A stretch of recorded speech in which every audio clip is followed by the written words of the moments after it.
Hello everyone, good evening all of you. तो कैसे हैं आप सब? चलिए स्टार्ट करते हैं आज का अपना मॉक टेस्ट। आज ये हमारा दूसरा मॉक टेस्ट है। यदि आपने पहला मॉक टेस्ट नहीं देखा है तो पहले उसको देख लीजिए। शुरू करते हैं आज की वीडियो। टोटल 60 क्वेश्चंस रहेंगे।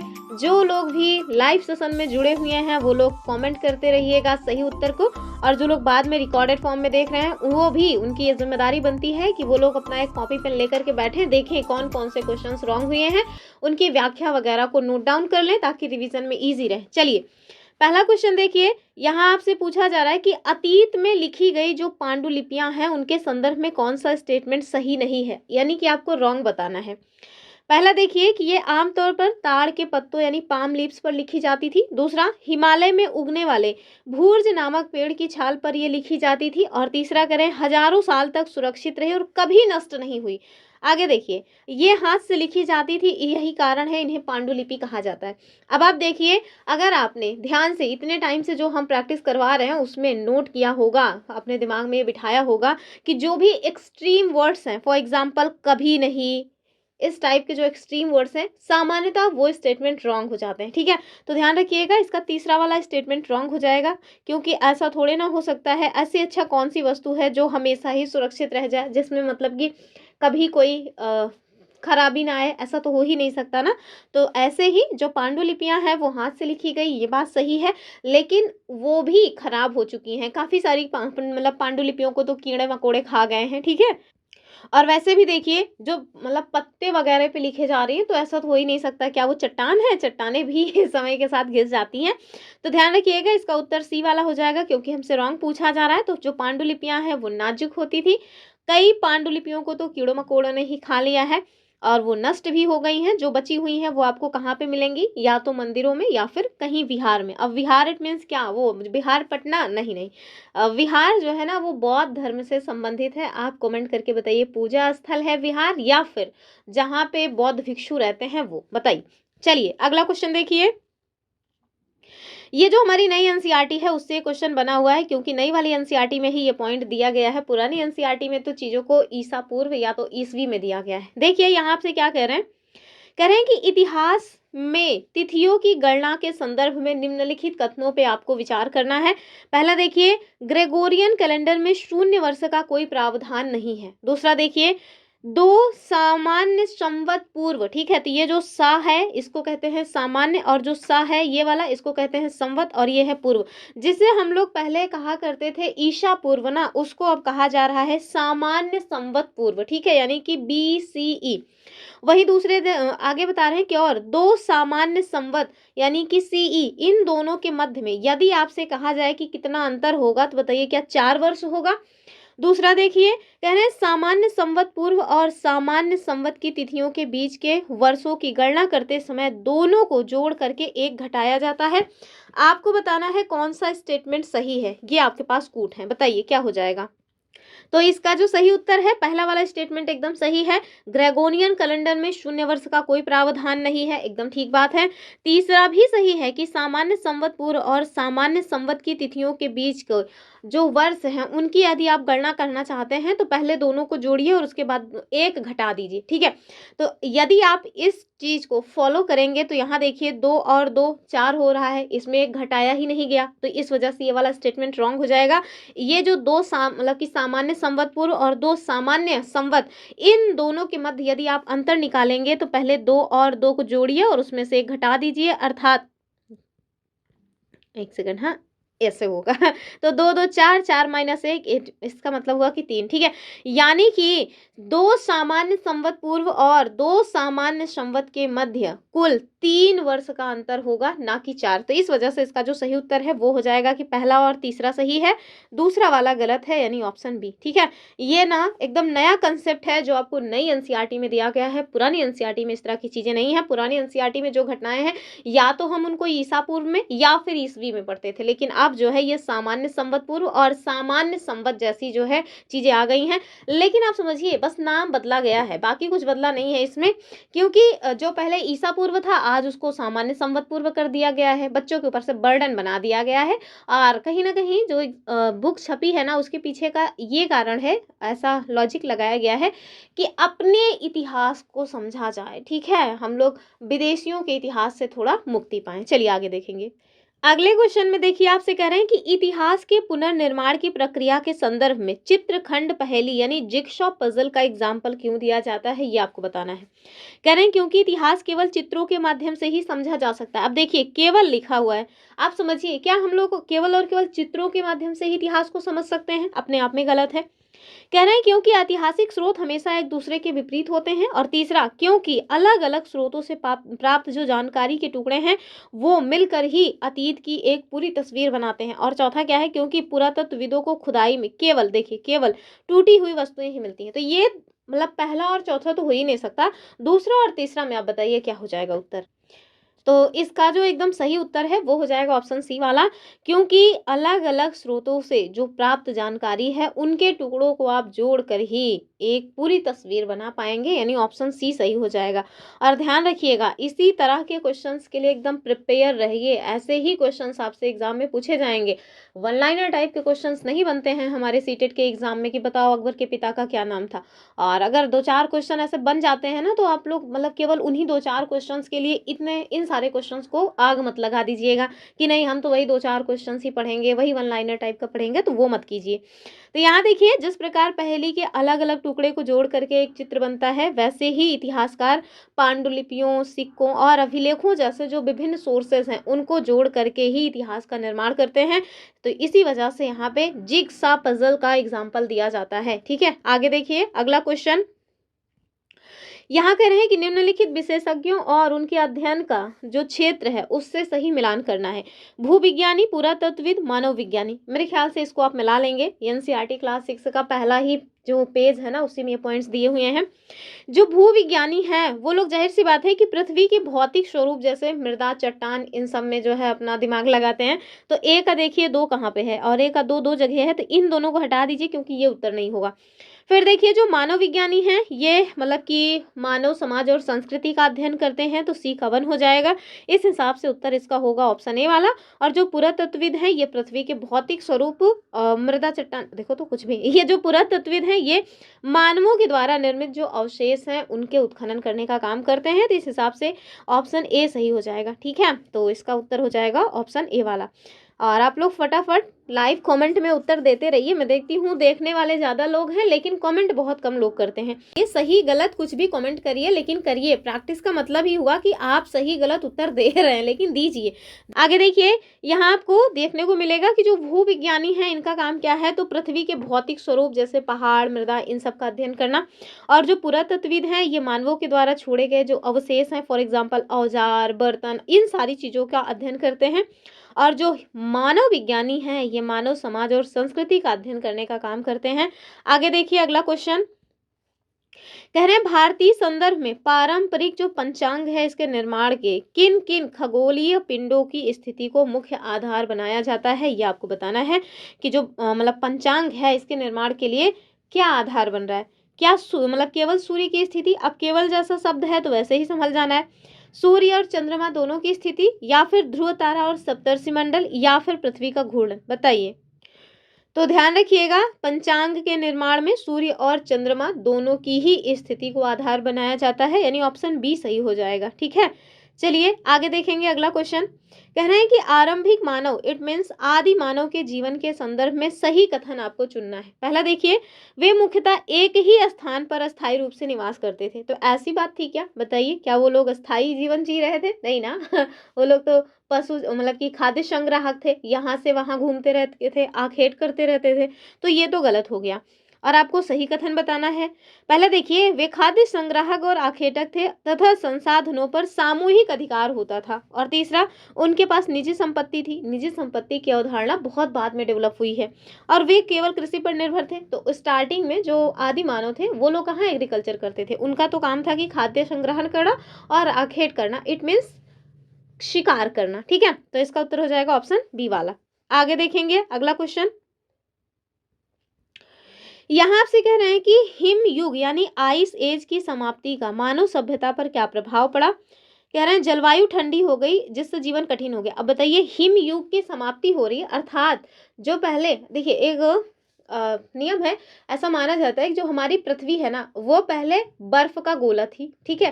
फिर उस टाइम को कहा जाता था आइस एज। उसके बाद फिर क्या हुआ है, वार्म एज आया। तो एक सिद्धांत हम लोगों को पढ़ने को मिलता है, मिलानकोविच का सिद्धांत। उसमें आप देखेंगे वो बताते हैं कि जो हमारी पृथ्वी है वो पहले आइस एज में जाती है, उसके बाद वार्म एज में आती है। और ये जो हमारी पृथ्वी है ये वॉवल करती रहती है, ये उसका खुद का गुण है। ऐसा नहीं है कि आज जो ग्लोबल वार्मिंग हमें देखने को मिल रही है इसमें केवल और केवल ह्यूमन फैक्टर ही काम कर रहे हैं, तो ऐसी बात नहीं है। ये हमारी पृथ्वी का नेचर है, पहले वो वार्म एज में जाएगी, फिर आइस एज में, फिर आइस एज से वो वार्म एज में आएगी। तो ये ऐसा इसका जो प्रोसेस है वो चलता रहता है। तो वही आप देखिए कि जब हिम युग यानी कि जो बर्फ युग की समाप्ति हुई, उसके बाद जो ह्यूमन सोसाइटी है उस पर क्या प्रभाव पड़ा ये आपको बताना है।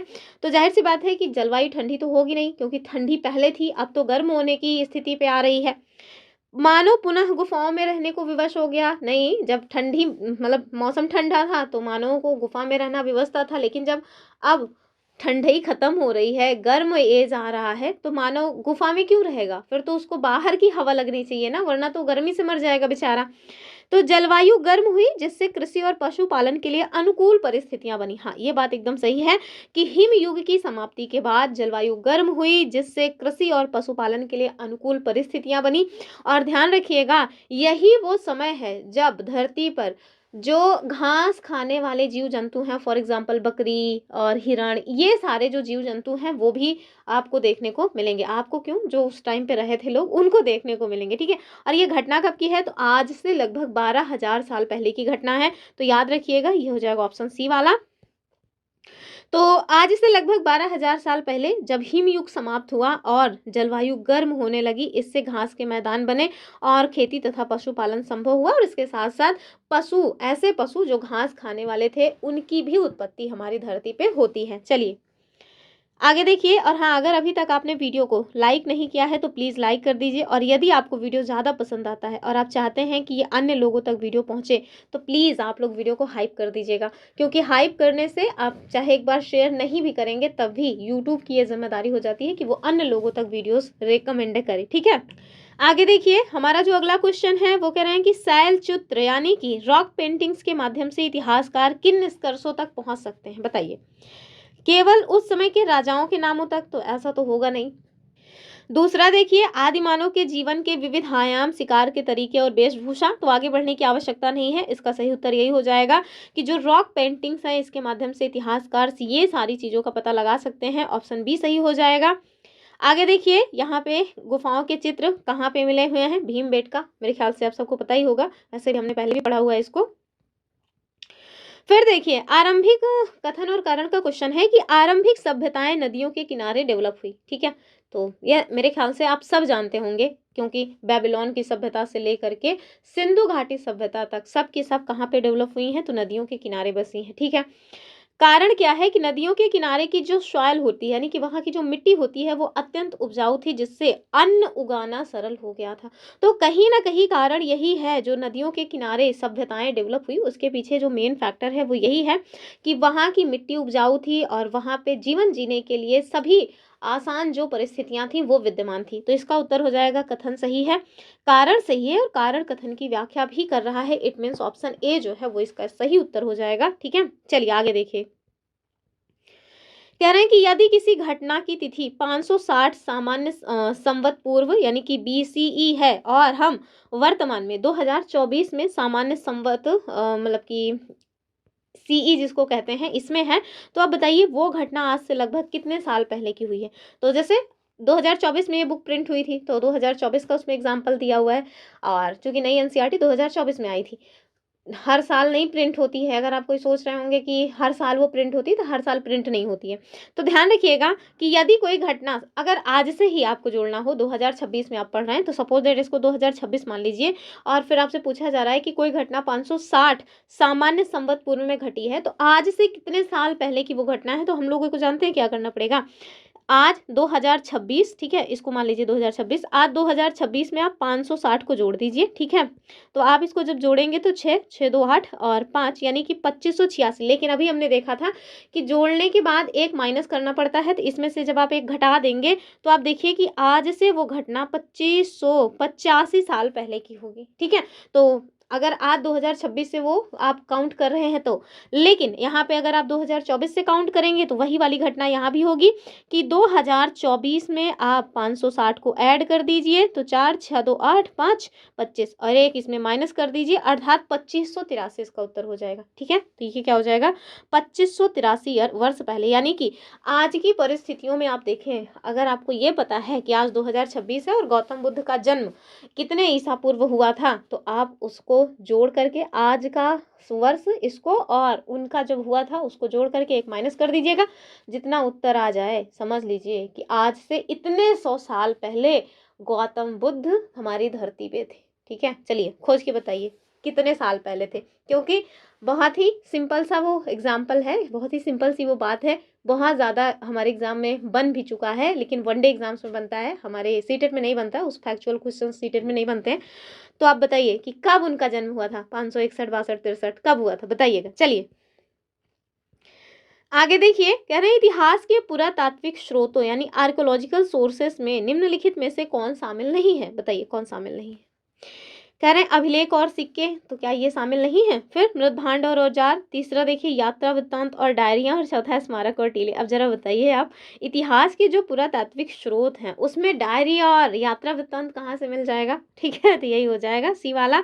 यहाँ देखिए यात्रा वृत्तांत और जो डायरी है ये साहित्यिक स्रोत यानी लिटरेसी सोर्स है, और ये भाई लिखित रूप में होते हैं। और उस टाइम में जब कि हम लोग घटनाएं पढ़ रहे हैं उस समय तो लिखने की कोई वही नहीं थी, कोई कला ही डेवलप नहीं हुई थी, तो ये सब कहाँ से मिल सकते हैं, ठीक है। तो इसका उत्तर हो जाएगा ऑप्शन सी वाला।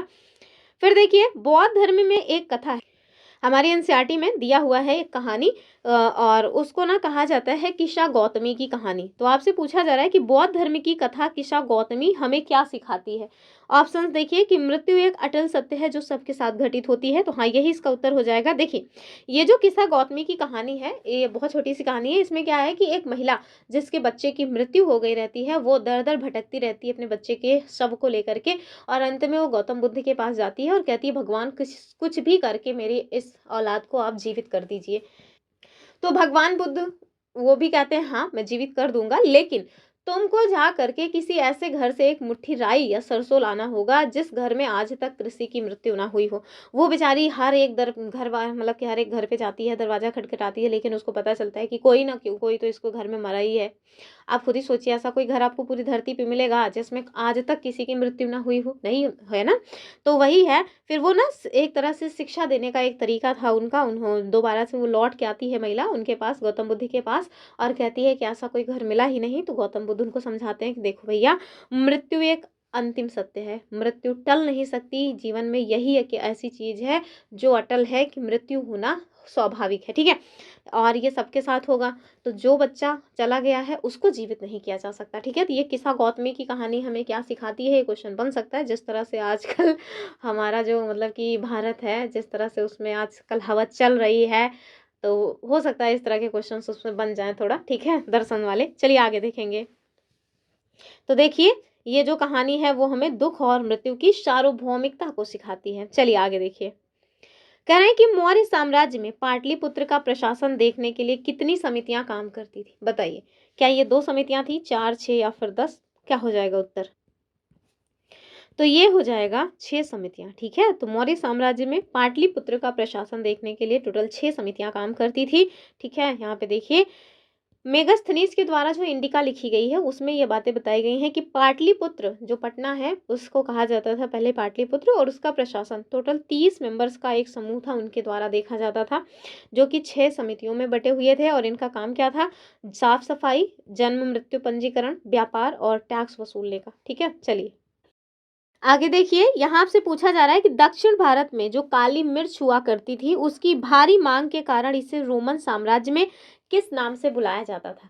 बहुत ही कंफ्यूजिंग ऑप्शन है इसमें, अभी आप परेशान हो जाएंगे। काला जादू, तो जादू वादू नहीं था ये, काला सोना, या फिर यवन प्रिय, या फिर मसाला राजा, ठीक है बताइए। तो देखिए इसका जो सही उत्तर है ना वो इस स्टेटमेंट पे डिपेंड करता है, क्योंकि दो स्टेटमेंट हैं, मतलब दो ऑप्शंस हैं जो एक ही चीज को डिनोट करते हैं, यानी कि यवन प्रिय और दूसरा क्या है, काला सोना। ध्यान रखिएगा कि काली मिर्च का ही ये नाम है, ठीक है, काली मिर्च को ही यवन प्रिय भी कहा जाता है और काली मिर्च को ही काला सोना कहा जाता है। लेकिन ध्यान रखिएगा भारत देश के भीतर इसको यवन प्रिय कहा जाता था। क्यों? क्योंकि जो यूनानी लोग थे उनके यहाँ इसकी भारी डिमांड थी और ये यवन यानी कि यूनानियों को बहुत ज़्यादा पसंद था, इस वजह से भारत में इसको क्या कहा जाता था, यवन प्रिया।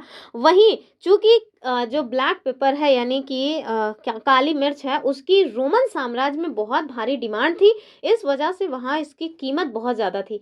कीमत ज़्यादा होने की वजह से इसको रोमन साम्राज्य में क्या बुलाया जाता था, काला सोना बुलाया जाता था, यानी कि ब्लैक गोल्ड। तो भारत में भारत के लोग इसको क्या कहते थे, काली मिर्च को यवन प्रिय कहते थे, और रोमन साम्राज्य में इसी काली मिर्च को क्या कहा जाता था, काला सोना कहा जाता था। ठीक है, तो कंफ्यूज मत होइएगा वरना पता चला कि आता है बावजूद इसके गलत करके आ गए आप लोग। और ध्यान रखिएगा कि केरल इसका केंद्र था। ठीक है, चलिए आगे देखेंगे। यहाँ कह रहे हैं कि ग्रेगोरियन कैलेंडर में वर्ष 1901 अधिवर्ष नहीं था, जबकि 2001 अधिवर्ष था। कारण क्या है कि शताब्दी वर्ष जैसे 1800 1900 केवल तभी अधिवर्ष माने जाते हैं यदि वे 400 से पूरी तरह विभाजित होते हैं। तो देखिए जो लीप वर्ष है उसी के हिसाब से ये अधिवर्ष होता है। ऐसा कोई मतलब कि वर्ष जिसके लास्ट के 3 अंक 400 से डिवाइड हो जाते हैं उन्हें हम कहते हैं कि भैया वो तो लीप ईयर होगा, और जो नहीं डिवाइड होते हैं वो लीप ईयर नहीं माने जाएंगे। तो बताइए, कह रहे हैं कि ग्रेगोरियन कैलेंडर में 1901 अधिवर्ष यानी लीप ईयर नहीं था। तो हाँ, हम सबको समझ आ रहा है कि 1900 अगर आप इसको 400 से डिवाइड करेंगे तो ये कभी भी 400 से डिवाइड पूरी तरह से नहीं होगा, लास्ट के 3 अंक। ठीक है, वहीं आप देखिए जबकि 2001 अधिवर्ष था तो हाँ भैया ये 400 से डिवाइड हो जाएगा आराम से। ठीक है, शताब्दी वर्ष कह रहे हैं कि 1800 1900 केवल तभी अधिवर्ष माने जाते हैं जब वे 400 से पूरी तरह विभाजित हो जाएं। तो हाँ यही बात है। ठीक है, तो इसका उत्तर हो जाएगा, कथन भी सही है, कारण भी सही है, और कारण कथन की सही व्याख्या भी कर रहा है। ठीक है, चलिए आगे देखिए। कह रहे हैं कि भारत में त्योहारों और मांगलिक कार्यों के निर्धारण के लिए पंचांग का उपयोग किया जाता है। कारण क्या है कि भारतीय पंचांग केवल सूर्य की स्थिति पर आधारित होता है, इसमें चंद्रमा की गति का कोई इंपॉर्टेंस नहीं होता। बताइए क्या ऐसी बात है? नहीं ना, सूर्य और चंद्रमा दोनों की ही गति महत्वपूर्ण होती है। इस हिसाब से आप देखिए आर जो है वो सरासर रॉन्ग है, यानी कि आर गलत होना चाहिए, तो ये दोनों वैसे ही नहीं होगा। आर गलत केवल एक ही ऑप्शन में है, तो आप देखिए इसका उत्तर हो जाएगा ऑप्शन सी वाला कि ए स्टेटमेंट सही है लेकिन आर गलत है, यानी ऑप्शन सी। चलिए आगे देखिए। यहाँ आपसे पूछा जा रहा है कथन और कारण का क्वेश्चन है कि इतिहासकार कभी कभी ये निर्णय लेने में कठिनाई महसूस करते हैं कि किस स्रोत पर अधिक विश्वास किया जाए। कारण क्या है, कभी कभी ऐतिहासिक स्रोत जैसे अभिलेख या पांडुलिपियां एक दूसरे की विपरीत सूचनाएं प्रदान करती हैं, जैसे जिक्शा पहेली के टुकड़े जब आपस में मिलते हैं तो मतलब ऐसे बहुत से होते हैं जो आपस में मेल नहीं खाते हैं। चलिए बताइए, हमारे पास जो ऑप्शंस है ये आपके पास ऑप्शंस दिए गए हैं, बताना है कौन सा उत्तर सही है।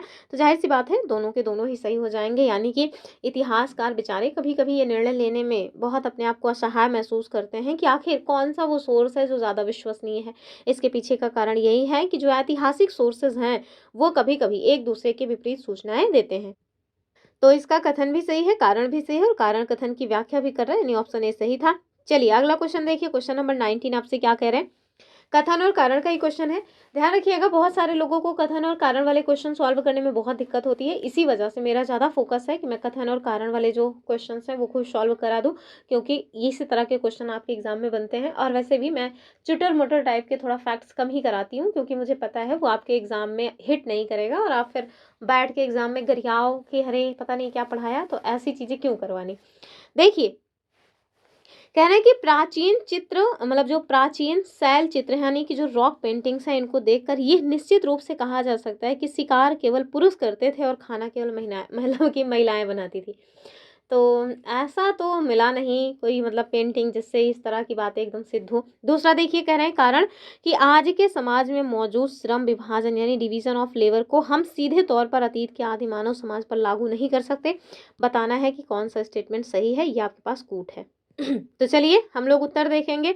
तो जैसा कि मैंने पहले बताया भैया कि ये वाला गलत है, ठीक है। ऐसी कोई रॉक पेंटिंग नहीं मिली है जिससे ये सिद्ध होता हो कि महिलाएं घर का काम करती थी और पुरुष जो है बाहर का, ठीक है। तो पहला वाला गलत है। हाँ, लेकिन दूसरा सही है, ठीक है। कारण जो दिया गया है, कारण अपने आप में सही है कि आज के समाज में मौजूद जो लेबर डिवीजन है उसको हम आदिमानवों के समाज पर बिल्कुल भी लागू नहीं कर सकते हैं। तो ऑप्शन क्या हो जाएगा, डी वाला कि ए गलत है परंतु आर सही। चलिए आगे देखेंगे।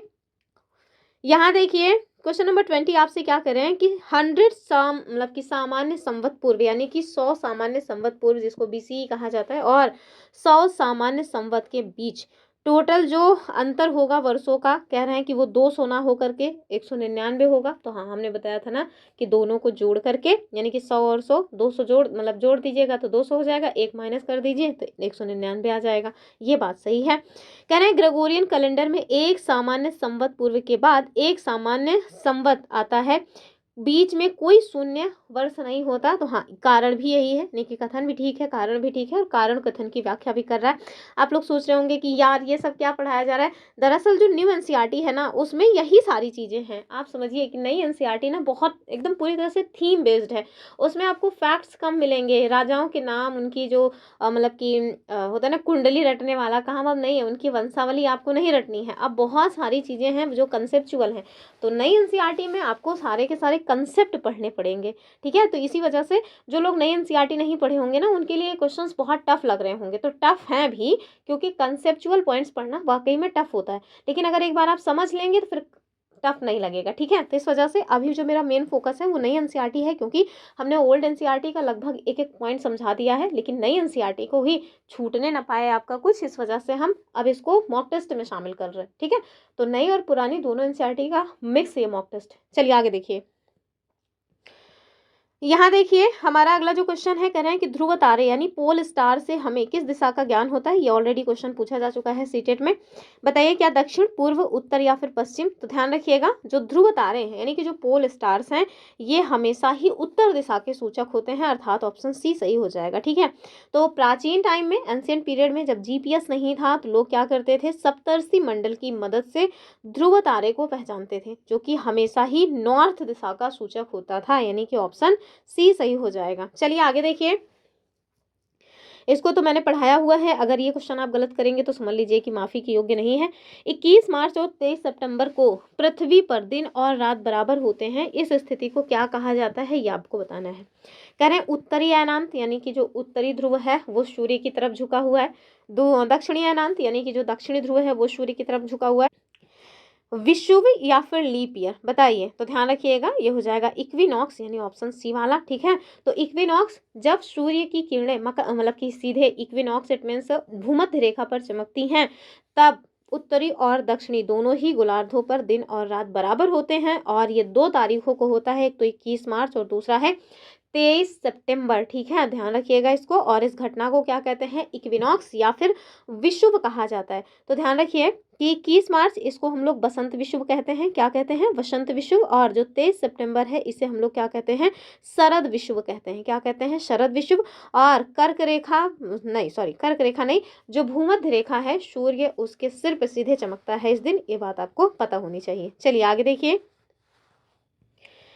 अगले क्वेश्चन में कह रहे हैं कि जो मानचित्र है, यानी कि जो हम लोग मैप यूज करते हैं, उसमें देखिए कई सारे चिन्ह होते हैं जिन्हें हम लोग रूढ़ चिन्ह या प्रतीक चिन्ह कहते हैं। कह रहे हैं कि मानचित्रों में रूढ़ या प्रतीक चिन्हों का उपयोग क्यों किया जाता है, मतलब हम लोग इसी को क्यों यूज करते हैं और कुछ क्यों नहीं यूज करते। पहला देखिए, ताकि मानचित्र सुंदर दिखे, यानी कि जो मैपिंग है ना वो एकदम कलरफुल हो, क्या इस वजह से इसको यूज करते हैं, बिल्कुल नहीं। कह रहे हैं क्योंकि हर कोई किसी भी देश की भाषा को नहीं जानता। अब देखिए ऐसा थोड़ी ना है कि आप या हम हर एक देश की भाषा जानते हो। आप देखिए 193 से भी ज़्यादा जो कंट्रीज़ हैं वो यूएनओ में रिकॉर्ड मिलती हैं आपको।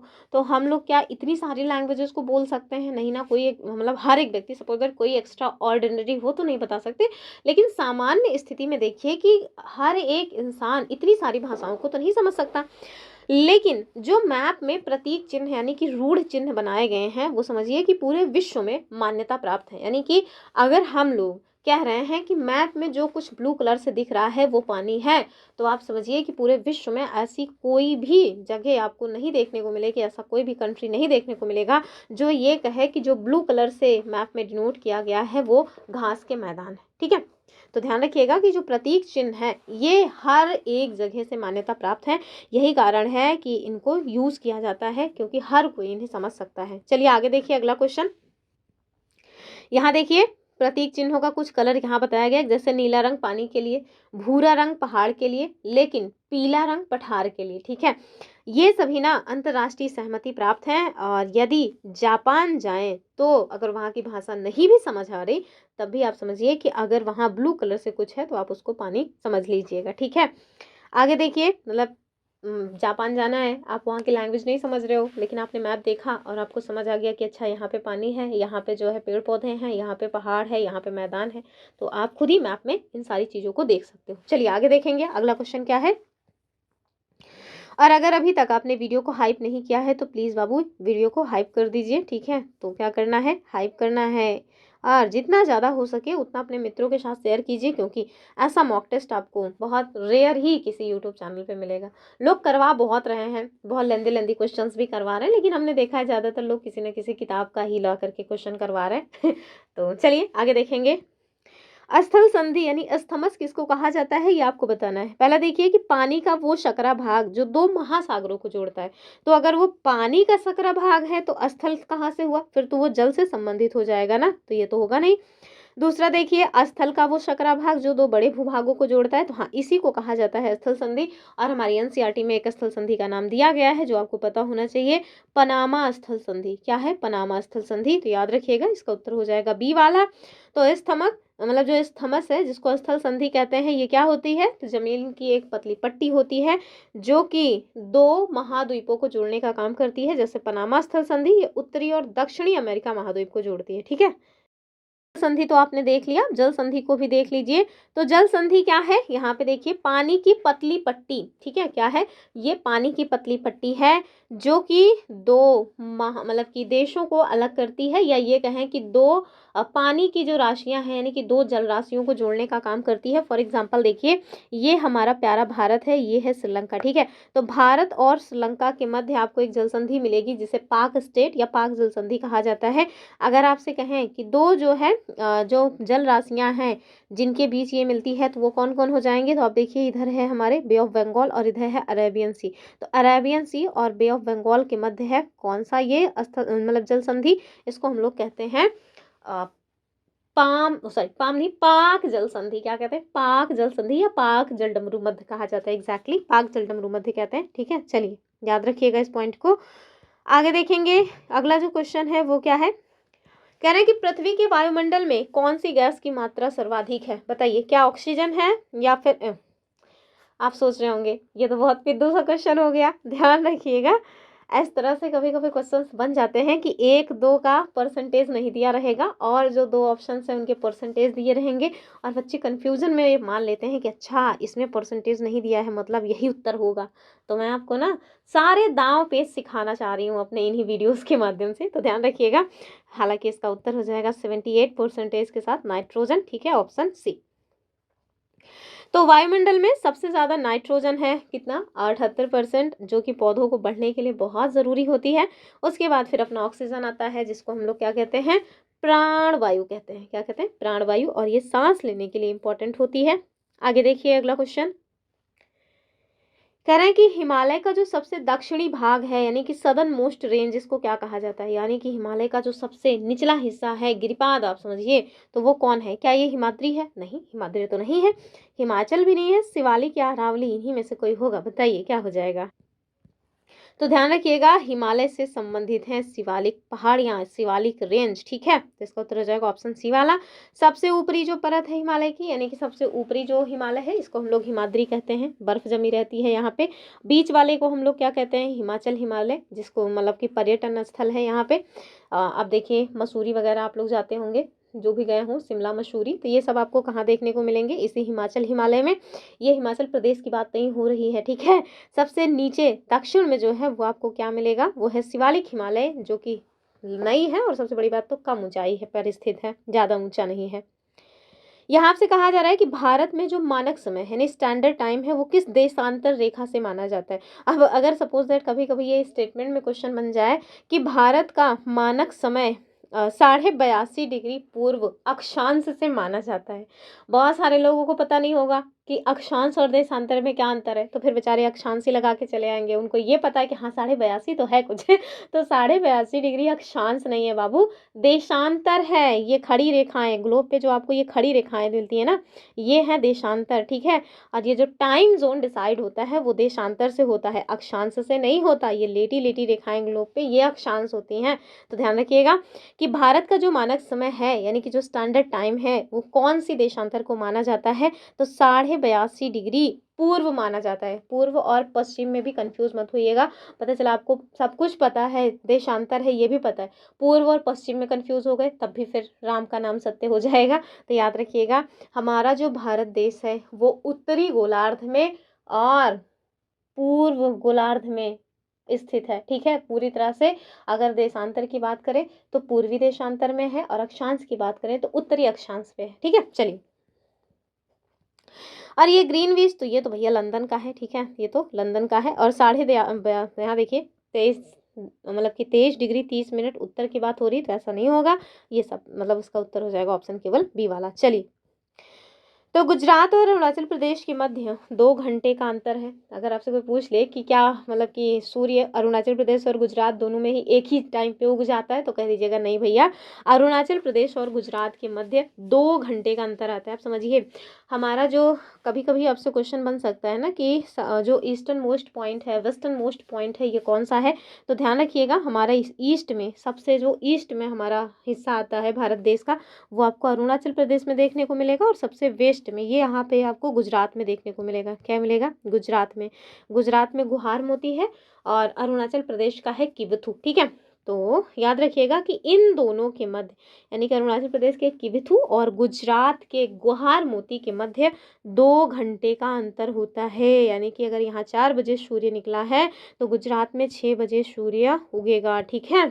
चलिए, कह रहे हैं कि इसी गड़बड़ी को रोकने के लिए हमने बीच की रेखा जो कि मिर्जापुर यानी प्रयागराज से गुजरती है, और उस रेखा का नाम क्या है, 82.5 डिग्री पूर्व, इसको अपने देश का टाइम सेट करने के लिए चुना हुआ है, ठीक है। वरना पता चला कि सब गड़बड़ हो रहा है। आगे देखिए, क्वेश्चन नंबर 28 देखिए कि प्राचीन भारतीय खगोल विज्ञान और याम्योत्तर यानी मेरिडियन के संदर्भ में निम्नलिखित कथनों पे आप विचार कीजिए।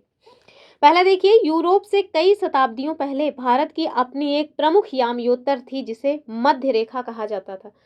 और ये कंसेप्ट नई एनसीईआरटी में दिया है, पुरानी एनसीईआरटी में इस तरह का कोई कंसेप्ट नहीं था, ठीक है। कह रहे हैं कि ये रेखा रोहतक से होकर गुजरती थी जिसे खगोल विज्ञान का केंद्र माना जाता था। बताइए, रोहतक से गुजरती थी क्या? और तीसरा देखिए, वराह मिहिर जैसे खगोल विदों ने इस संदर्भ में कार्य किया था। बताइए कौन सा इसका कथन सत्य हो जाएगा? बताइए क्या होगा इसका उत्तर। तो ध्यान रखना बाबू, ये रोहतक से नहीं गुजरती थी, ये उज्जैन से गुजरती थी। कहाँ से गुजरती थी? उज्जैन से गुजरती थी। तो ये वाला स्टेटमेंट रॉन्ग हो जाएगा, पहला और तीसरा सही हो जाएगा, यानी ऑप्शन बी जो है वो सही हो जाएगा, ठीक है। चलिए आगे देखेंगे। तो ये जो है, जो हमारा पहला कथन है वो एकदम सही है कि भारत की अपनी एक प्रमुख याम्योत्तर रेखा थी जिसे मध्य रेखा कहा जाता था, ठीक है। दूसरा वाला गलत है, जैसा कि मैंने बताया कि ये उज्जैन, वर्तमान का जो उज्जैन है इसको पहले उज्जैनी कहा जाता था, वहां से होकर गुजरती थी, रोहतक से नहीं, ठीक है।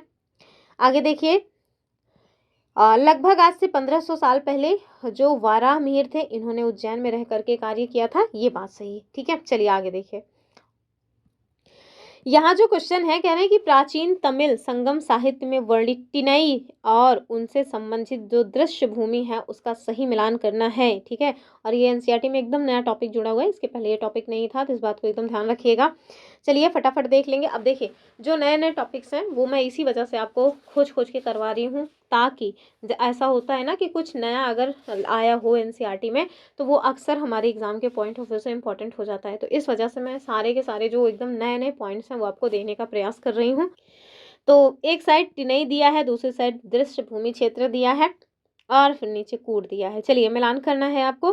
तो टिनई में क्या है? कुरुंजी, मुल्लाई, मरुदम, नेदल, पालय, ठीक है। और मिलान करने के लिए तटीय क्षेत्र, पर्वतीय क्षेत्र, शुष्क मरुस्थल क्षेत्र, वन और घास भूमि के मैदान और उपजाऊ कृषि मैदान।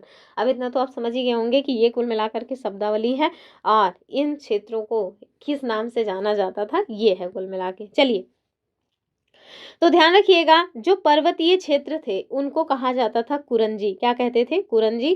तो ए का टू देखिए दो जगह है, तो इसको और इसको हटा दीजिए क्योंकि ये उत्तर नहीं होंगे। फिर देखिए, जो मुल्लाई है ये क्या था? तो मुल्लाई वन और घास के मैदान को कहा जाता था। तो बी का हो जाएगा 4 और बी का 4 केवल इसमें दिया है, इस हिसाब से इसका उत्तर हो जाएगा ऑप्शन ए वाला। मरुदम किसको कहेंगे? तो मरुदम कहा जाता था उपजाऊ कृषि भूमि का जो मैदान है वो।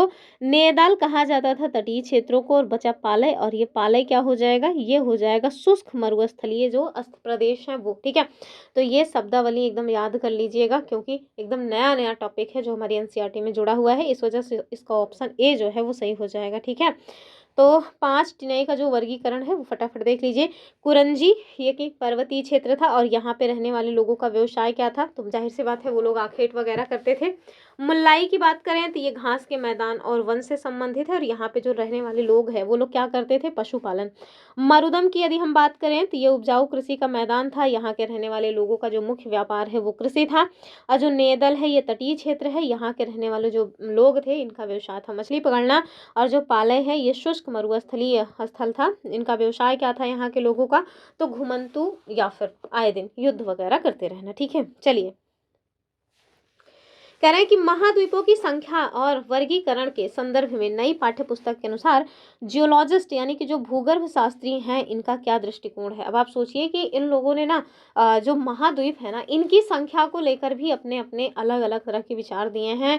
कोई कहता है कि 4 महाद्वीप हैं, कोई कहता है 7 महाद्वीप हैं, कोई तो और ही बढ़ चढ़ के चला जाता है, तो अभी हम लोग उसको देखेंगे। कह रहे हैं कि वे 7 महाद्वीप के सिद्धांत को ही अंतिम सत्य मानते हैं। ऐसा नहीं है, इन लोगों के द्वारा इस बात को नकारा गया है।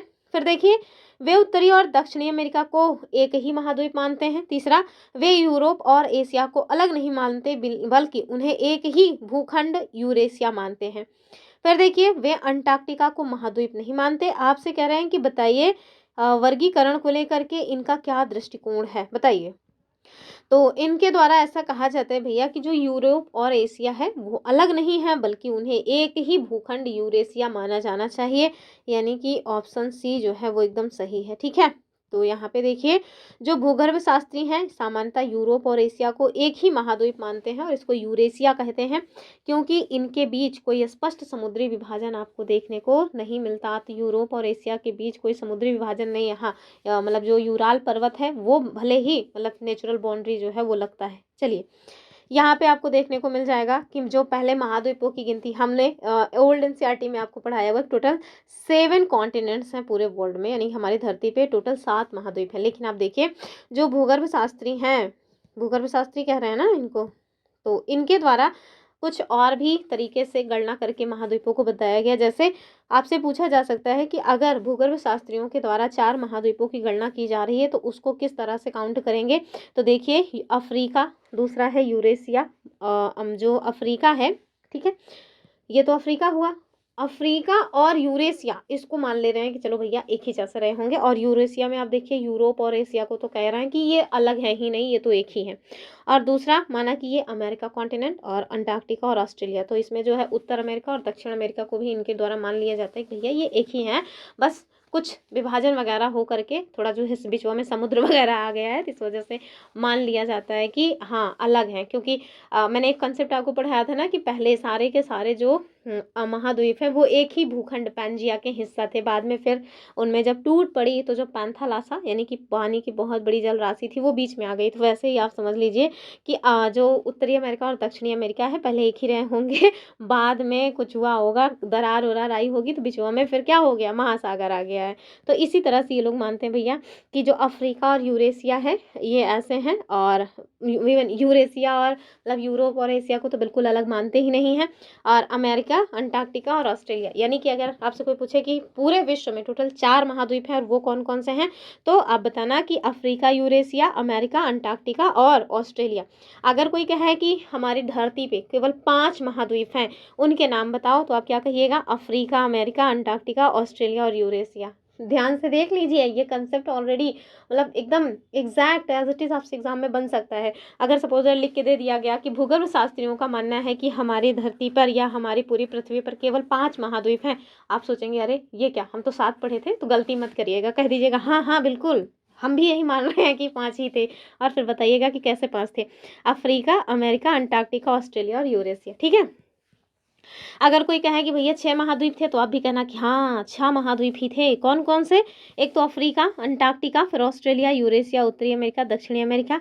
ठीक है, और ये मैप वगैरह ना बुक में दिया रहता है, क्योंकि मैंने ये स्क्रीनशॉट बुक से ही लिया है। 7 महाद्वीप की अगर बात की जाए तो फिर तो हम जानते ही हैं कि आपको पता है कौन कौन से, अफ्रीका, अंटार्कटिका, ऑस्ट्रेलिया, एशिया, उत्तर अमेरिका, दक्षिण अमेरिका और यूरोप। ठीक है, तो ओल्ड एनसीईआरटी में केवल ये बात दी गई है। नई एनसीईआरटी में ना ये सारी कुछ बातें आ गई हैं कि भैया 4 महाद्वीप की भी गणना की जाती है। पूरे ओवरऑल वर्ल्ड में केवल और केवल 4 महाद्वीप हैं। कुछ लोग कहते हैं कि केवल 5 है, कुछ लोग कहते हैं केवल 6 महाद्वीप हैं। और कौन कौन से हैं इनका नाम आपको पता होना चाहिए। चलिए आगे देखिए, कह रहे हैं कि जो कोऑर्डिनेट सिस्टम है यानी कि निर्देशांक प्रणाली है, इसको समझाने के लिए किस खेल का यानी कि कौन सा वो एनालॉजी है जिसको यूज़ किया जाता है। कह रहे हैं क्रिकेट का खेल या क्रिकेट का मैदान, तो ऐसा तो होगा नहीं, सांप सीढ़ी नहीं होगा, हाँ चेस हो जाएगा। ठीक है, ऑप्शन सी जो है वो ठीक है। चलिए आगे देखिए, तो जो हमारी ओल्ड एनसीईआरटी है उसमें तो भैया सीधे ग्रिड की बात होती है। जो नई एनसीईआरटी है ना, उसमें अक्षांश और देशांतर की ग्रिड प्रणाली को समझाने के लिए शतरंज के पटल यानी चेस बोर्ड जो है इसका एग्जांपल दिया जाता है, जहाँ पे जो खाने यानी कि जो स्क्वायर्स हैं इनको अक्षरों का, खा, गा और जो अंक हैं इनको माध्यम के मान मतलब के रूप में पहचाना गया है। ठीक है, चलिए आगे देखें। और ये तो कल ही बताया था अभी कि ये ग्रिड क्या होते हैं। तो जहाँ पे अक्षांश और देशांतर रेखाएं मिलती हैं वहाँ पे ऐसे एक चौकोर बॉक्स बनता है जिनको ग्रिड कहा जाता है। क्वेश्चन नंबर 32 देखिए, और यहाँ कह रहे हैं कि महासागरों का 5 अलग अलग नाम, प्रशांत, अटलांटिक आदि में विभाजन केवल एक मानवीय प्रचलन है, प्राकृतिक सत्य नहीं। ठीक है, कारण समुद्री जल बिना किसी भौतिक बाधा के सभी महासागरों में बहता रहता है और प्राकृतिक जगत ऐसी सीमाओं का पालन नहीं करता है। तो बताइए क्या इसका कथन और कारण सही है, कारण कथन की व्याख्या कर रहा है या फिर नहीं कर रहा है, बताइए। तो हाँ, इसका कथन भी सही है, कारण भी सही है, और कारण कथन की व्याख्या भी कर रहा है, क्योंकि नेचर ने जब बनाया था तब तो उन्होंने एक ही बनाया, बाद में लोगों ने अपना भौतिक विभाजन कर लिया है।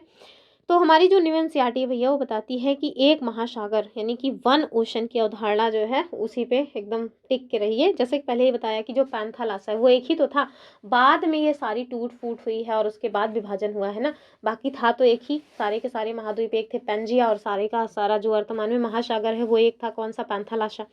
आगे देखिए, महासागरों का ये जो सीमांकन है इसमें प्रचलन में मतलब कि अधिक कुछ नहीं है। समुद्री जल विभिन्न महासागरों में बहता रहता है। आप देखिए ना, सारे के सारे महासागर एक दूसरे से अटैच्ड हैं कि नहीं, तो बस वही है पैंथालासा ही, उसको आप समझिए कि बस एक ही था, बाद में फिर ये अलग अलग हुआ है। और सबसे बड़ी बात कि ह्यूमंस के द्वारा इसका विभाजन किया गया है, मतलब वर्गीकरण कर दिया गया है कि ये यहाँ से यहाँ तक मतलब कि पैसिफिक है और ये अटलांटिक है, इस तरह से। ठीक है, आपसे अगले क्वेश्चन में कह रहे हैं कि कालिदास जी के द्वारा जो एक रचना की गई है कुमार संभव, ठीक है, इसके संदर्भ में हिमालय का वर्णन किस रूप में किया गया है। कह रहे हैं कि मतलब कि भारत का प्रहरी, दूसरा पृथ्वी को मापने का मापदंड, बादलों का घर या देवताओं का स्वर्ग, क्या हो जाएगा ये।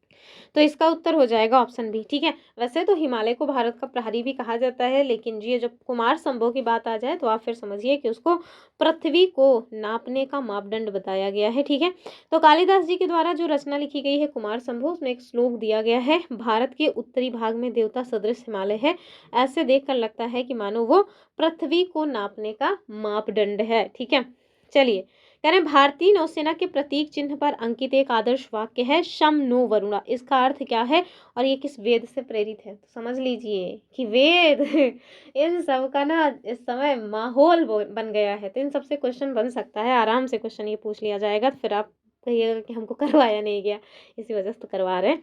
तो ध्यान रखिएगा, हे वरुण हमारे शत्रुओं का नाश करो, और ये ऋग्वेद से लिया गया है। दूसरा, समुद्र हमें शक्ति दे, अथर्ववेद से लिया गया है। और हे वरुण हमारे लिए कल्याणकारी हो, वैदिक स्तुति है या फिर जल ही जीवन है, यजुर्वेद से। बताइए, तो ये हो जाएगा हे वरुण हमारे लिए कल्याणकारी हो, और लिया कहाँ से गया है, तो जाहिर सी बात है वैदिक स्तुतियों से लिया गया है। इसका उत्तर हो जाएगा ऑप्शन सी वाला। आगे देखिए, वाटरफॉल्स और उनकी अवस्थिति नदी के संदर्भ में कौन सा युग्म सही है वो आपको बताना है। ये नए एनसीईआरटी का ही क्वेश्चन है। तो कौन कौन सा दिया गया है? विक्टोरिया जलप्रपात, हुंड्रू जलप्रपात, जोंग जलप्रपात, नहकाली काई जलप्रपात। बताइए। और आपके पास ये सारे ऑप्शंस हैं। कह रहे हैं कि आप बताओ कि इसमें कौन सा सही सुमेलित है, यानी कि कोई तो होगा कि जो मतलब कि ना सुमेलित हो या फिर सारे ही सही हो। तो देखिए, कह रहे हैं कि जो विक्टोरिया जलप्रपात है वो अमेजन नदी पे है। क्या ये अमेजन नदी पे है? बताइए जरा से। तो ध्यान रखिएगा, ये भैया अमेजन नदी पे नहीं है, ठीक है, ये आपको जाम्बेजी नदी पे मिलेगा। तो ये वाला ऑप्शन गलत है, यानी कि पहला जहां जहां है उसको काट दीजिए, ये दोनों कट गया। हुंड्रू जलप्रपात छोटा नागपुर स्वर्णरेखा नदी पे, ये ठीक है, तो दूसरा तो सही होना ही चाहिए। तो उत्तर देखिए मिल गया ऑप्शन बी वाला, ठीक है, क्योंकि ये भी नहीं होगा। जोंग जलप्रपात शरावती नदी पे है, और नहकाली काई जलप्रपात ये आपको मेघालय चेरापूंजी में मिल जाएगा, ठीक है। तो ये देखिए, हुंड्रू जलप्रपात स्वर्णरेखा नदी पे है, विक्टोरिया जलप्रपात जाम्बेजी नदी पे है, और बाकी सब ठीक ही है। फिर देखिए, लद्दाख और केरल का एग्जाम्पल आपकी किताब में विविधता के किस पहलू को समझाने के लिए यूज किया गया है, ये आपको बताना है। पहला, भौगोलिक और ऐतिहासिक कारक विविधता को कैसे प्रभावित करते हैं, तो आगे बढ़ने की आवश्यकता ही नहीं है, ऑप्शन ये वाला हो जाएगा। क्योंकि हमने देखा था कि उत्तर भारत में जो लद्दाख है वो कैसे एकदम बर्फीला इलाका है, और वहीं जो क्या बोलते हैं केरल वाला इलाका है दक्षिण भारत में, उसकी परिस्थितियां अलग है, वहाँ की जलवायु अलग है। आगे देखिए, तो उत्तर भारत में जो रेगिस्तानी इलाका पहाड़ मतलब कि लद्दाख है, वहाँ देखिए पहाड़, ऊन, पश्मीना शॉल, याद है कि नहीं, पश्मीना बकरी से जो निकाली जाती थी ऊन, और साथ में बौद्ध इस्लाम धर्म से तिब्बत, ये मतलब कि सारी चीज़ों को आपको कहाँ पे देखने को मिलेगा? लद्दाख में। वहीं केरला में देखिए, समुद्र है, मसाले हैं, इस्लाई मतलब कि ईसाई और इस्लाम धर्म को मानने वाले लोग हैं, हिंदू धर्म को मानने वाले लोग हैं।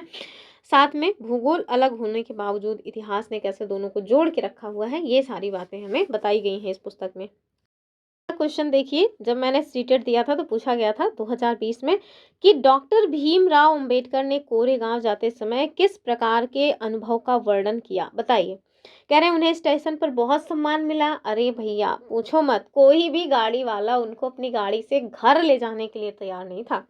जातिगत पूर्वाग्रह और भेदभाव, तो गाड़ी ने ले जाने से मना कर दिया। हाँ, जो जातिगत पूर्वाग्रह है वो उनको देखने को मिला और उनके साथ बहुत भेदभाव हुआ।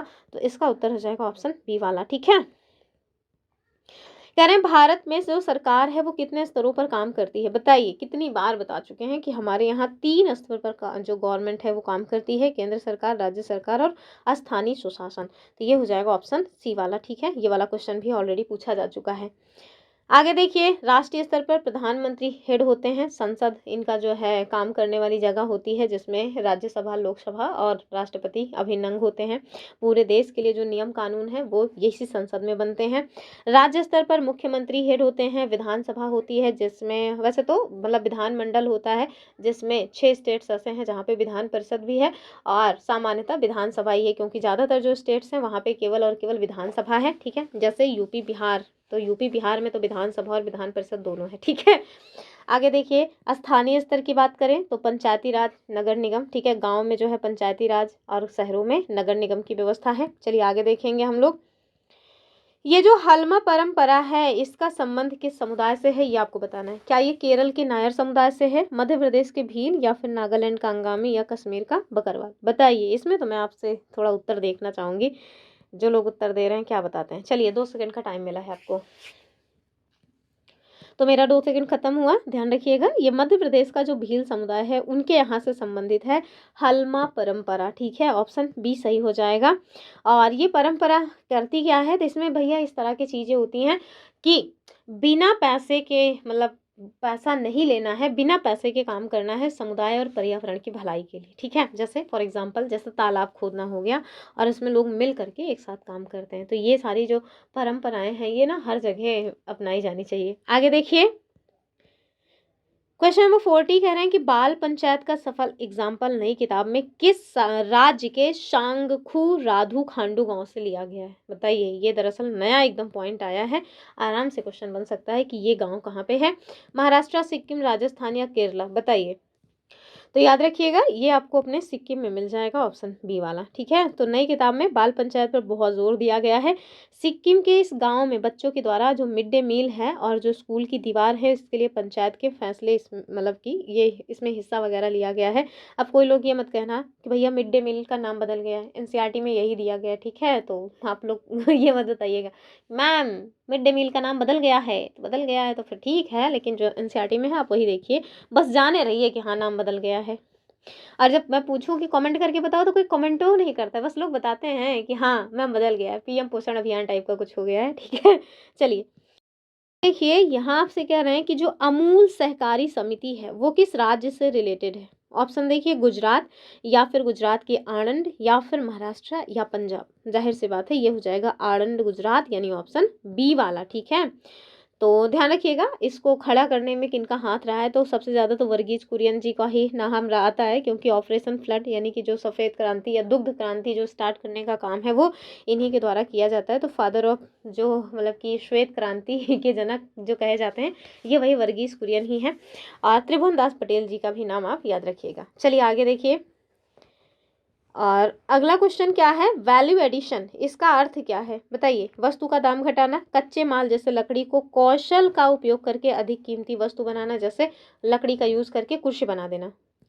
तो हाँ यही इसका उत्तर हो जाएगा। ठीक है, तो जो वैल्यू एडिशन है उसका अर्थ यही होता है, ऑप्शन बी सही है। ठीक है, आगे देखिए, गैर आर्थिक गतिविधि यानी नॉन इकोनॉमिक एक्टिविटी किसे माना जाता है, जिसमें पैसा ना मिले अर्थात पैसे का कोई लाभ ना हो, उसे कहते हैं गैर आर्थिक गतिविधि, जैसे घर के काम करना। ठीक है, तो इसमें बताइए, कह रहे हैं एक डॉक्टर का मरीज को देखना, तो आजकल कौन डॉक्टर है जो मरीज को फ्री में देख रहा है, नहीं ना, वो तो भैया बहुत घोर घनघोर पैसे वाला काम है। एक शिक्षक का स्कूल में पढ़ाना, तो फ्री में कौन पढ़ाता है, हम पढ़ा रहे हैं फ्री में। ठीक है, फिर देखिए, कबीर के दादाजी का आसपास के बच्चों को मुफ्त में भूगोल पढ़ाना, हाँ भैया ये देखिए बिना पैसे वाला काम है, गैर आर्थिक गतिविधि है, ऑप्शन सी सही हो जाएगा। ठीक है, फिर देखिए, इंदौर नगर निगम के द्वारा कचरा प्रबंधन की सफलता का मुख्य कारण, जो हमारी नई एनसीईआरटी है उसमें क्या बताया गया है। पहले देखिए, केवल सरकारी मशीनें, तो केवल जहाँ भी लगा रहे संभल जाइए। नागरिकों के द्वारा सूखा और गीला कचरा अलग अलग करना, यानी कि जन भागीदारी, और वैसे भी जहाँ पे जन भागीदारी नहीं होगी गवर्नमेंट अकेले वहाँ पे कुछ नहीं उखाड़ सकती। ठीक है, तो ऑप्शन बी सही हो जाएगा।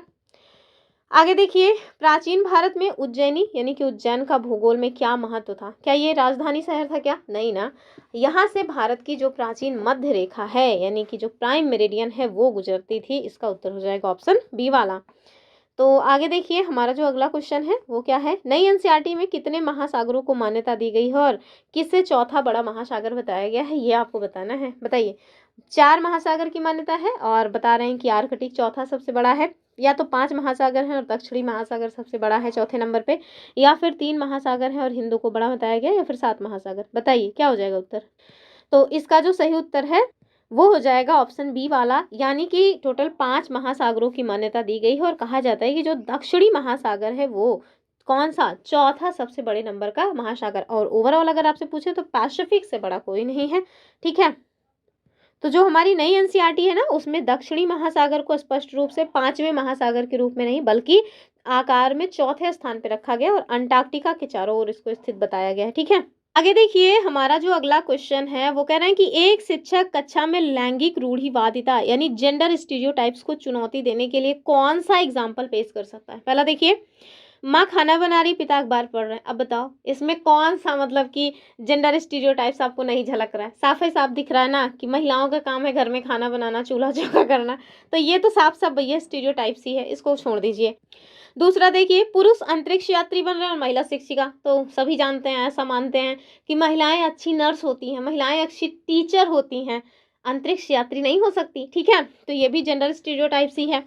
एक पुरुष शेफ खाना बना रहा है और महिला बस चला रही, हाँ भैया ये देखो जेंडर स्टीरियोटाइप्स को चुनौती देने वाला काम कर रहा है। ठीक है, ऑप्शन सी सही हो जाएगा कि ये ना रूढ़िवाद जो धारणाएं हैं उनको तोड़ने का काम कर रहे हैं कि भैया देखो पुरुषों के द्वारा भी खाना बनाने का काम किया जाता है और महिलाएं भी ड्राइवर बन सकती हैं, पायलट बन सकती हैं, वगैरह वगैरह। ठीक है, चलिए आगे देखिए, यहाँ कह रहे हैं कि मुगल साम्राज्य के बजाय क्षेत्रीय संस्कृतियों का विकास बढ़ाते समय आप किस बात पर ध्यान केंद्रित करेंगी। तो एनसीईआरटी में ना ज़्यादातर जो एग्जाम्पल्स हैं वो फीमेल्स को लेकर के लिए गए हैं, पहले क्या होता था कि पहले जो किताबें आती थी उसमें जो भी एग्जाम्पल्स वगैरह होते थे वो बच्चों को यानी कि लड़कों को लेकर के दिए जाते थे।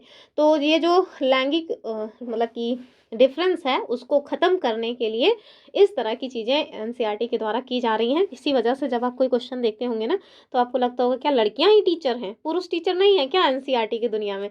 तो ये इसके पीछे का लॉजिक है। चलिए, कह रहे हैं केवल राजाओं की वंशावली पर, अब केवल लगा है तो वैसे ही गलत हो गया। फिर देखिए उस समय की भाषा, चित्रकला, संगीत और आम लोगों के विश्वासों पर। अब देखिए तारीखों पर, तो तारीख वगैरह से कोई मतलब ही नहीं है और ये भी नहीं। बी वाला स्टेटमेंट एकदम सही हो जाएगा। ठीक है, आगे देखिए अगला जो क्वेश्चन है वो क्या है। तो यहाँ देखिए इतिहास सिर्फ राजनीति नहीं है, नई जो पैडागॉजी है वो सांस्कृतिक इतिहास पर जोर देने का काम करती है कि कैसे जो कथक नृत्य है वो बना, कैसे बंगाली लैंग्वेज बनी, कैसे जो मिनिएचर्स हैं वो सारी चीज़ें बनी। आगे देखिए, और हाँ इतना टाइम हो गया, अगर आपने अभी तक वीडियो को हाइप नहीं किया है तो हाइप कर दीजिए। बार बार याद दिलाना पड़ता है आप लोगों को, तब भी मैं देखती हूँ कि ज़्यादातर लोग हाइप नहीं करते, वीडियो देख करके चले जाते हैं। कमेंट करने से तो ऐसा बचते हैं जैसे बहुत उनका नुकसान हो जाएगा। अरे प्यारा सा एक कमेंट कर देंगे कि हाँ क्लास पसंद आई या क्लास में इस तरह की सुधार की जा सकती है, तो फिर एक बार कमेंट कर दिया करिए। जैसे कि ज़्यादातर लोग ना इस बात का कमेंट कर देते हैं कि क्लास में बात कम किया करो। अरे भैया मैं अकेले पढ़ाती हूँ, समझो मेरे सामने कोई है नहीं। अगर मैं अपने आप में भी इंजॉय नहीं करूँगी तो फिर बोर नहीं हो जाऊंगी, ये भी तो सोचा करिए। तो थोड़ा बहुत तो इधर उधर चलता है ना। आगे देखिए, कह रहे लोकतंत्र में समानता को समझाने के लिए कांता की कहानी वोट देने की लाइन का उपयोग क्यों किया जाता है, बताइए।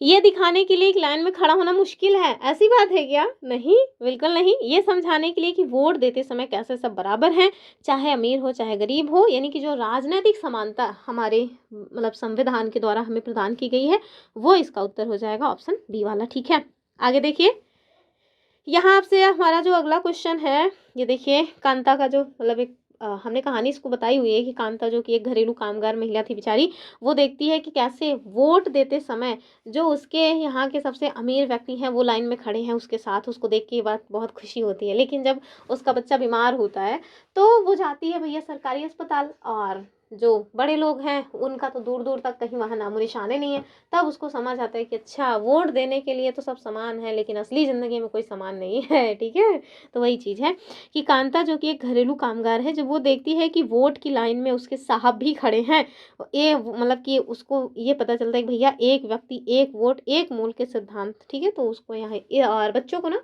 ये चीज़ समझाने के लिए आप इसको यूज़ कर सकते हैं कि कैसे जो समानता है वोटिंग के मामले में वो आपको देखने को मिलती है, लेकिन हर जगह समानता है ऐसा नहीं है। ठीक है, जैसे हम जैसे जो गरीब लोग हैं वो सरकारी अस्पताल में जाते हैं अपना इलाज कराने के लिए और लंबी सी लाइन लगाते हैं, पता चला डॉक्टर अंदर बैठ के गपशप कर रहे हैं और बता देते हैं बाहर की डॉक्टर नहीं है। ये सब मैंने फील किया हुआ है अपने इसी तेज बहादुर सप्रू जो हॉस्पिटल है ना इलाहाबाद में, उसमें हम 2-3 दिन गए और अंदर डॉक्टर बैठे हुए हैं, उसके बावजूद भी बताया जा रहा है डॉक्टर नहीं आए हैं। हम छोड़ दिए गुस्सा करके कि मारो गोली, ऐसा तो बिना इलाज के ही मर जाएंगे, चलो प्राइवेट में दिखा लेते हैं। तो ये तो स्थिति है भैया सरकारी अस्पतालों की। ठीक है, चलिए आगे देखिए, कह रहे हैं सामाजिक विज्ञान में मूल्यांकन यानी असेसमेंट का मुख्य उद्देश्य क्या होना चाहिए, ये आपको बताना है। पहला देखिए, बच्चों को पास या फेल करना, तो पास या फेल नहीं करना है बच्चों को। दूसरा, ये पता लगाना कि बच्चों ने कितना रटा, बच्चों को ये जो रोड प्रणाली है इससे वैसे ही दूर करना है।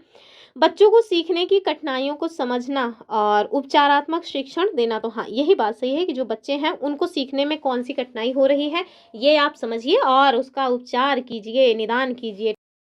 तो देखिए जो कठिनाइयाँ हैं इनको समझना और सुधार करना, ये इसका उत्तर हो जाएगा। तो जो हमारा नया एजुकेशन पॉलिसी आया है यानी कि नई शिक्षा नीति, उसके अनुसार जो मूल्यांकन है वो सीखने के लिए होना चाहिए, ना कि बच्चों को डराने या लेवलिंग करने के लिए। आगे देखिए अगला जो क्वेश्चन है वो कह रहे हैं भूगोल में स्थानीय समय पढ़ाते समय गुजरात और असम के बीच जो 2 घंटे का उदाहरण है वो क्यों सबसे अच्छा है। तो चाहे इसको आसाम कर लीजिए चाहे अरुणाचल प्रदेश, ठीक है आपका जो मर्जी करे। कह रहे हैं बच्चे जो है क्रिकेट देखते हैं, नहीं ये नहीं होगा, लेकिन दूसरा वाला एकदम सही है क्योंकि ये ना देशांतरीय विस्तार के प्रभाव को व्यवहारिक रूप से समझाता है। ऑप्शन बी सही हो जाएगा। अगला क्वेश्चन देखिए, कह रहे हैं कि गुप्त वंश के शासकों के संदर्भ में निम्नांकित कथनों पे आपको विचार करना है। पहला देखिए, समुद्रगुप्त को उनके दरबारी कवि हरिशेन ने ईश्वर के तुल्य बताया। तो आप सबको पता ही है कि जो प्रशस्तियां हैं वो जो चाटुकारिता करने वाले दरबारी कवि हैं उनके द्वारा लिखी जाती थी और उसमें शासक की भर भर के एकदम प्रशंसा की जाती थी। ठीक है, तो ये बात तो सही है। कह रहे हैं गुप्त वंश का अंतिम शासक विष्णुगुप्त था। ये बहुत ही रेयर आपको स्टेटमेंट देखने को कहीं मिलेगा, मतलब बहुत ही कम जगहों पे ये बातें बताई जाती है कि गुप्त वंश का अंतिम शासक कौन था। लेकिन आपसे याद रखिएगा कि इसका जो दोनों उत्तर है वो सही हो जाएगा, ऑप्शन सी वाला। ठीक है, आगे देखिए। और हमारा जो अगला क्वेश्चन है, कह रहे हैं निम्नलिखित कथनों में कौन सा असत्य है, इनकरेक्ट बताना है आपको। पहले देखिए, कह रहे हैं हिमालय गोल शिखरों वाली एक नवीन पर्वत श्रृंखला है। तो बताइए क्या इसका गोल शिखर है या फिर यूं नुकीली है। दूसरा देखिए, कह रहे हैं गंगा यमुना की सहायक नदी है। तो गंगा यमुना की सहायक नदी है, अरे तेरी की, यमुना गंगा की दरअसल सहायक नदी है। देखिए कितना अजीब सा है, फंस जाते हैं आप तो इसमें। कह रहे हैं पठार प्रायः एक ओर से खड़े ढाल वाले होते हैं। आपको सही उत्तर बताना है, बताइए क्या हो जाएगा इसका सही उत्तर। नो नो सॉरी सॉरी, असत्य बताना है। ठीक है, इनकरेक्ट स्टेटमेंट बताना है। तो बताइए असत्य कौन कौन से हैं। तो पहला भी असत्य है, दूसरा भी असत्य है, तो इसका उत्तर हो जाएगा 1 और 2 बोथ, यानी कि ऑप्शन सी वाला। ठीक है, क्योंकि असत्य आपको बताना है, केवल तीसरा अकेले स्टेटमेंट इसमें सही है। तो ध्यान रखिएगा कि जो हिमालय है उसका शिखर कैसा है, नुकीला है। और दूसरा, जैसा कि मैंने बताया कि यमुना जो है ना वो गंगा की सहायक नदी है, उसमें थोड़ा सा उल्टा किया गया था। तो ऐसे ऐसे कंसेप्ट पूछे जाते हैं और मतलब हमें पता होता है, बावजूद इसके जल्दी में गलती हो जाती है। गलती मत करिएगा। ठीक है, आगे देखिए। कथन 3 सही है, क्योंकि जो पठार है वो मेज की तरह होते हैं जिनका एक या ज़्यादा किनारा खड़ा होता है। फिर देखिए, यहाँ कह रहे हैं कि स्थल रूपों यानी लैंडफॉर्म्स के निर्माण के संदर्भ में सही मिलान करना है। ऑप्शन देखिए, ये पर्वत निर्माण, मैदान निर्माण और पठार निर्माण, और जैसे दक्कन का पठार। और आपके पास इधर देखिए आंतरिक प्रक्रिया, बाह्य प्रक्रिया, ज्वालामुखी। बताइए क्या ऐसा कोई है जो ज्वालामुखी क्रिया से बना हो। और ये आपके पास कूट है। कह रहे हैं कि कौन सा सही है वो मिलान करना है आपको। तो सारे के सारे सही हैं, ए बी सी तीनों सही है कि जो पर्वत निर्माण है ये आंतरिक प्रक्रिया है, मैदान निर्माण बाह्य प्रक्रिया है, जो पठार है स्पेशली दक्कन का पठार वो ज्वालामुखी क्रिया से बना हुआ है। तो आगे देखेंगे हम लोग नेक्स्ट क्वेश्चन। और ये पीडीएफ आपको हमारे टेलीग्राम चैनल पे मिल जाएगी। टेलीग्राम चैनल जरूर ज्वाइन करके रखिए। सारी पीडीएफ डेली टू डेली हम भेज दे रहे हैं। जैसे आज क्लास हुई है तो अगले दिन उसकी पीडीएफ मिल जाती है। ठीक है, तो टेलीग्राम चैनल पे जा करके आप पीडीएफ डाउनलोड करके एक बार खुद से इन क्वेश्चंस को प्रैक्टिस कीजिएगा। आगे देखिए, मानचित्र पर दो स्थानों के बीच की दूरी मापने के लिए आप किस उपकरण या कौन सी विधि का प्रयोग करेंगे जिसका एनसीईआरटी में उल्लेख है। अंदाजा लगा के, तो केवल अगर अंदाजा लगाएंगे तो अंदाजे के जैसा उसका उत्तर भी आएगा। कह रहे हैं धागा या थ्रेड या पैमाने का स्केल करके, तो हाँ, या धागा या पैमाने का स्केल करके मतलब यूज करके आप भैया ये सब कर सकते हो। तो ध्यान रखिएगा, अगर रास्ता टेढ़ा मेढ़ा है जैसे नदी या सड़क वगैरह है तो हम सीधे स्केल से तो उसको नाप नहीं सकते। क्या करेंगे, हम धागे का यूज करेंगे, फिर उसे स्केल पे रख करके उसकी जो असली दूरी है वो पता कर लेंगे। ठीक है, आगे देखिए और कमेंट करके बताइएगा कि क्लास कैसी लगती है आपको, मतलब क्या कोई सुधार की आवश्यकता है या फिर अच्छा तरीका है ये हमारे एक्सप्लेनेशन वगैरह का। फिर देखिए कथन और कारण है। कथन कह रहे हैं कि मरुस्थलीय क्षेत्रों में जो वनस्पति जगत यानी फ्लोरा है वो बहुत कम विशिष्ट होता है। और दूसरा, बहुत कम और विशिष्ट होता है। तो समझ तो आ ही रहा है कि हाँ, मरुस्थलों में कहाँ बहुत ज़्यादा पेड़ पौधे उगेंगे, बहुत ही मतलब स्पेसिफिक वैरायटी ही आपको देखने को मिलेगी, जैसे नागफनी। ठीक है, कैकिया यानी कि बबूल वगैरह। दूसरा देखिए कारण कि मरुस्थल में वर्षा बहुत कम होती है, या तापमान या तो बहुत ज़्यादा या तो बहुत ज़्यादा ठंडा होता है, बहुत ज़्यादा गर्म होता है। तो कथन और कारण दोनों सही है। कारण कथन की व्याख्या कर रहा है कि नहीं, बताइए। क्या ये जो मरुस्थलीय क्षेत्र है यहाँ पे वनस्पतियाँ बहुत कम विशिष्ट होती हैं, ये बात तो ठीक है। क्या इसका कारण ये है कि मरुस्थलों में वर्षा कम होती है। हाँ भैया, यही कारण है, क्योंकि जहाँ वर्षा अधिक होगी वहाँ पे टेम्परेचर इस तरीके का नहीं होगा और वहाँ पे मतलब कि बहुत ज़्यादा पेड़ पौधे उगेंगे और वैरायटी बहुत होगी। ठीक है, तो ए और आर दोनों सही है। आर ए की सही व्याख्या कर रहा है। जैसे अमेजन फॉरेस्ट देखिए, वहाँ पे आपको सबसे ज़्यादा विविधता देखने को मिल जाएगी, यानी कि हर तरह के पेड़ पौधे मिलेंगे। फिर देखिए, किसी देश के संविधान में मूलभूत नियमों के संदर्भ में निम्नलिखित कथनों पे आपको विचार करना है। बताइए, कह रहे हैं कि ये नियम केवल सरकार के गठन की प्रक्रिया को निर्धारित करते हैं, समाज के स्वरूप को नहीं। दूसरा, ये नियम उन आदर्शों को सूत्रबद्ध करते हैं जिनके आधार पर नागरिक अपने देश की इच्छाओं और सपनों को रचते हैं। और तीसरा, कह रहे हैं कि संविधान के मूलभूत नियम ये तय करते हैं कि समाज में कौन से कार्य वैध होंगे, कौन से अवैध। जैसे फुटबॉल में हाथ से गेंद छूना फाउल है। बताइए, सही बताना है आपको। और संविधान के मूलभूत नियम, ये क्लास 8 जो हमारी पॉलिटी है वहाँ से क्वेश्चन हमने उठाया हुआ है, बताइए। तो अगर कुछ ना भी पता हो, जैसे ये पूरे के पूरे स्टेटमेंट नहीं समझ आ रहे हैं, तब भी हम आपको इतने दिन से बता रहे हैं कि जब भी कहीं केवल लिखा रहे अलर्ट हो जाइए। तो अगर आप एक स्टेटमेंट हटा दीजिए, यानी कि एक जहाँ जहाँ है उसको हटा दीजिए, देखिए तब भी उत्तर आ गया। तो ज़रूरी नहीं है कि आपको हर एक चीज़ आता हो, लेकिन आप ट्रिक्स वगैरह तो यूज़ कर ही सकते हैं ना। जो स्मार्ट स्ट्रैटेजी है वो तो फॉलो कर सकते हैं ना, स्मार्ट गेस करने का जो तरीका है वो तो आप यहाँ पे यूज़ कर सकते हैं।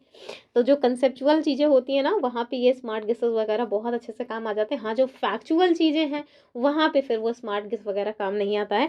तो इसका उत्तर हो जाएगा कि दूसरा और तीसरा सही है, पहला सरासर गलत है, ठीक है। तो संविधान जो है ये केवल सरकार का गठन नहीं करती, बल्कि आप देखिए समाज के जो मूलभूत स्वरूप है, यानी कि नेचर ऑफ सोसाइटी को भी तय करती है। तो ये बात एकदम ध्यान से देख लीजिए, बाकी सब तो ठीक ही है।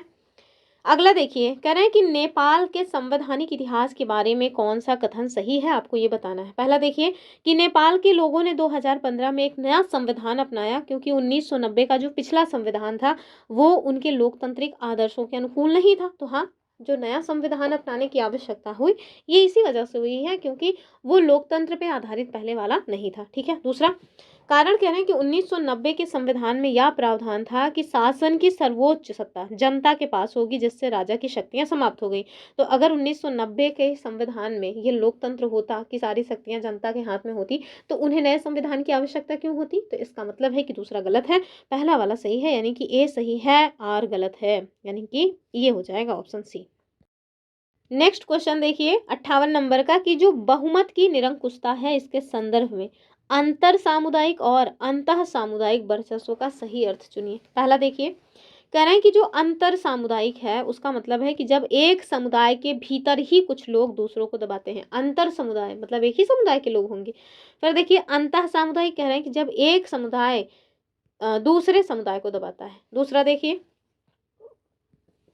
यहाँ कह रहे हैं कि जो अंतर सामुदायिक है उसका मतलब है कि जब एक बड़ा समुदाय दूसरे छोटे समुदाय को दबाता है। और अंतः सामुदायिक का मतलब है कि जब एक ही समुदाय के भीतर कुछ ताकतवर लोग उसी समुदाय के दूसरे लोगों को दबाते हैं। तो भैया बस यही हो जाएगा, बी वाला एकदम ठीक है।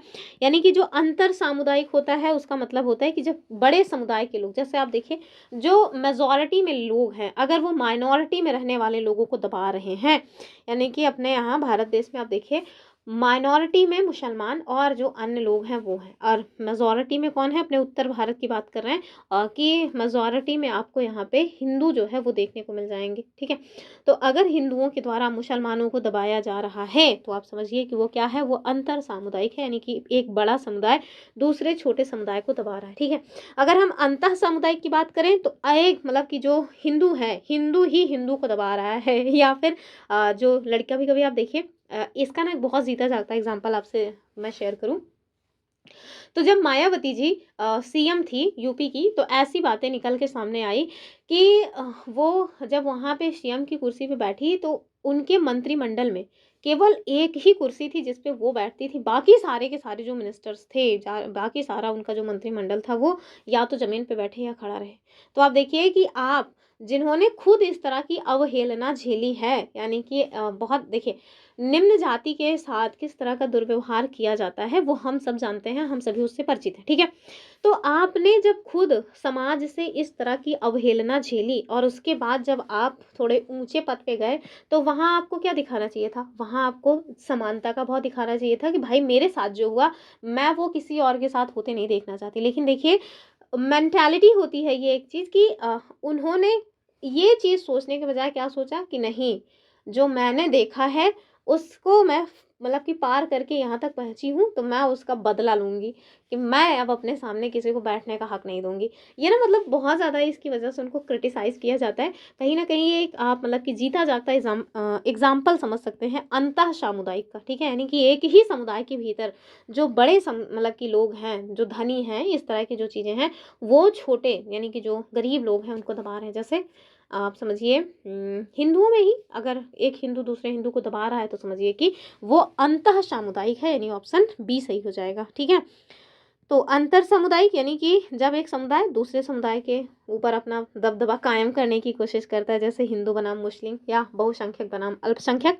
वहीं इंट्रा मतलब कि इंट्रा कम्युनिटी यानी अंतर सामुदायिक, जब एक ही धर्म या समुदाय के भीतर लोग दूसरों को दबाते हैं, जैसे जाति व्यवस्था या महिलाओं के अधिकार। ठीक है, समझ लीजिए। चलिए, और ये हमारे संविधान का कोर है, समझ लीजिए कि भारतीय संविधान की मुख्य विशेषताएं यानी की फीचर्स के संदर्भ में निम्नलिखित का मिलान करना है। ये कुछ शब्दावलियां हैं जो अगर आपको नहीं समझ आती तो समझ लीजिए कि आपको हमारा जो भारत का संविधान है वो कभी नहीं समझ आएगा।